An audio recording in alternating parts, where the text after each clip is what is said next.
one of his most popular. A lot of that has to do with how accessible the story is. It's amazing just how quotable the show is. It's a powerful piece that we come back to again and again because there's always something more to be mined from it. Julius Caesar has returned to Rome, and he has been offered to become the emperor, and they're very worried about Julius Caesar becoming a tyrant, they being Brutus and Cassius. A soothsayer, of course, warns Julius Caesar to beware the Ides of March.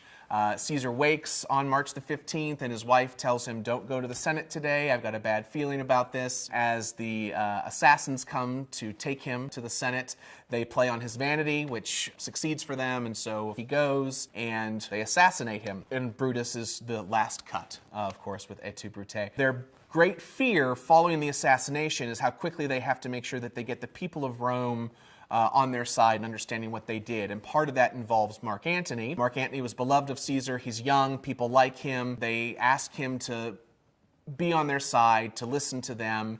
And he says, of course I will. I understand. They leave the room, and over Caesar's body vows how he's going to get them. And he says to Caesar, pardon me, thou bleeding piece of earth, that I am meek and gentle with these butchers. The second half of the play starts where Brutus comes out. He speaks to the citizens of Rome, telling them why they did what they did. Mark Antony does the Friends, Romans, Countrymen speech, where he's basically able to, through repetition of the word honorable, show that these honorable men hurt Caesar. By the end of the speech, the people of Rome rise up against the conspirators, the assassins. At the conclusion of the play, of course, Cassius kills himself, Brutus kills himself when he's about to be captured, and Caesar's ghost shows up to them right before they die so that they kind of see why this is happening to them and what the revenge is. It's a really great example of why Shakespeare should be seen and not read, because the end of that play is very difficult because so many new characters get introduced in just the last few scenes. It's like, well, who are these people? I've been following